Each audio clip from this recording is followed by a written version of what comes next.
Comment le rhinocéros acquit sa peau? Il était une fois, dans une île déserte à la limite de la mer Rouge, un Parsi dont le chapeau reflétait les rayons du soleil avec une splendeur plus qu'orientale.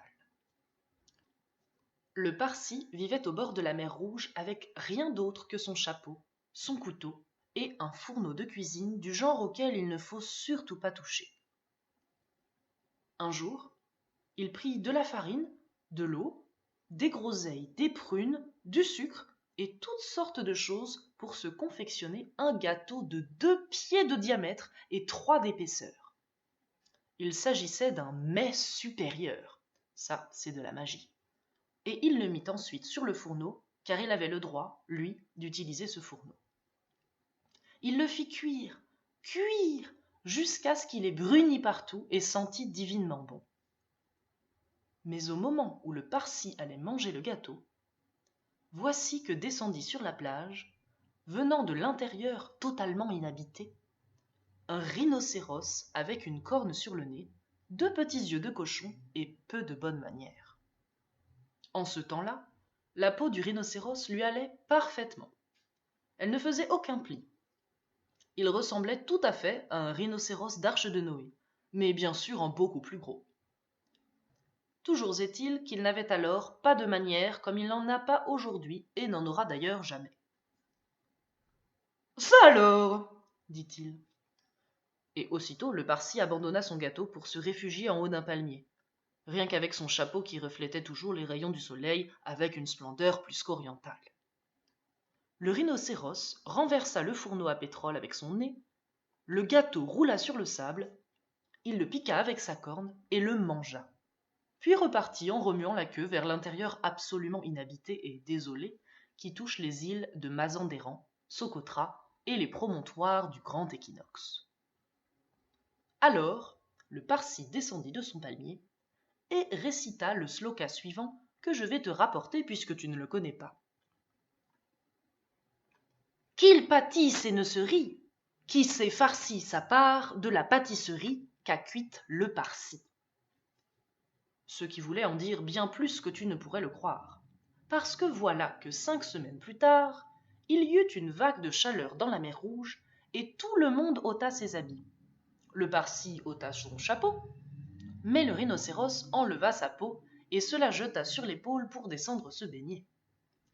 En ce temps-là, elle se boutonnait par-dessous à l'aide de 3 boutons.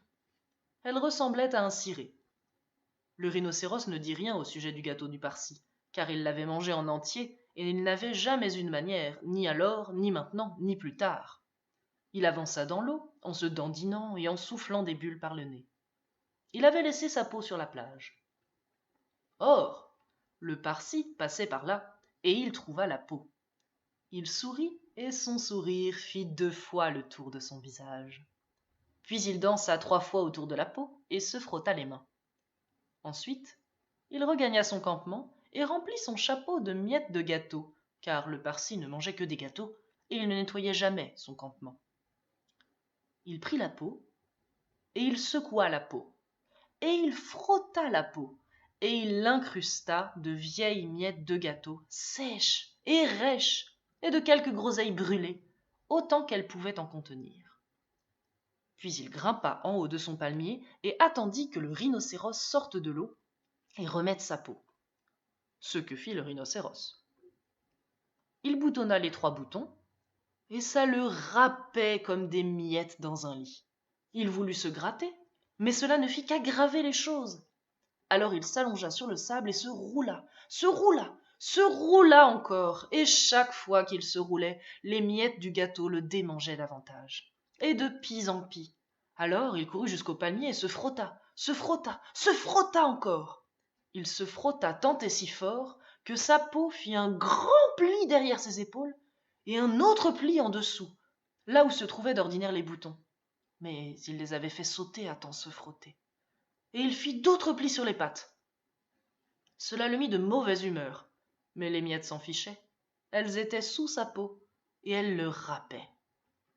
Alors le rhinocéros rentra chez lui très irrité.